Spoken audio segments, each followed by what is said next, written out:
Satan se présente à Jésus sous de nombreuses formes, pas toujours ouvertement, mais parfois sous un déguisement. C'est ainsi qu'un disciple bien-aimé lui sert quelquefois d'instrument. À Dieu ne plaise, Seigneur, cela ne t'arrivera pas. Matthieu 16, 22. Le Seigneur se retourne et lui dit, arrière de moi, Satan. Il avait reconnu cette voix comme étant celle de la considération personnelle, de la préservation personnelle. Il était mort à cela. Ce chemin de la croix était le chemin du Père pour lui. Il n'avait l'oreille que pour lui seul, et il en fut ainsi tout le long du chemin jusqu'au bout. Cela fut-il vrai de son service? Chercha-t-il un seul instant ses propres intérêts dans ses œuvres, sa propre gloire dans ce qu'il accomplit? Non. Dans la fatigue, la lassitude et l'épuisement même, s'il avait à servir les intérêts de son Père, il était vivant à ses intérêts, ne consultant jamais ni sa propre gloire ni ses propres sentiments. Et je ne doute pas que ces sentiments aient été parfois ceux d'une souffrance intense. Nous lisons à propos de lui qu'il fut fatigué. Nous savons ce que c'est, comment dans la fatigue nous aimerions non seulement nous asseoir auprès du puits, mais y rester assis, même si une demande nous était adressée. Si nous sommes au Seigneur, il nous faut être gouvernés par les intérêts du Seigneur et balayer au loin toutes les suggestions qui nous sont faites, de veiller sur nous.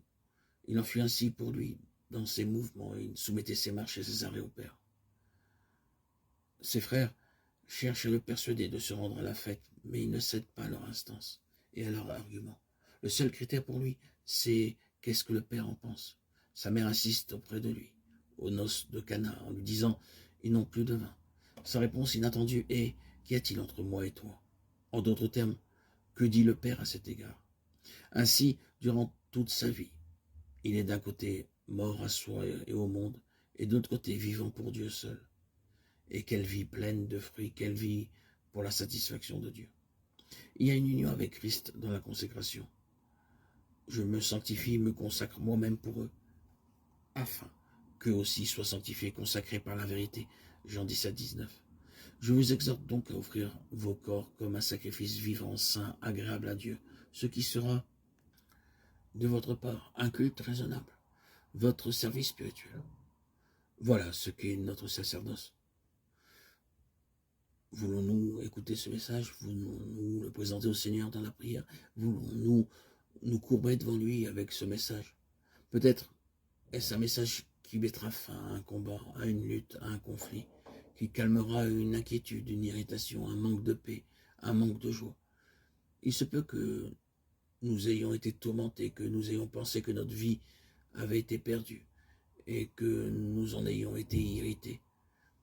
Cherchons-nous à devenir quelque chose? Sommes-nous gouvernés par notre propre conception des choses, par ce que les autres pensent de nous, par ce que le monde ferait ou par ce que les autres feraient s'ils étaient à notre place?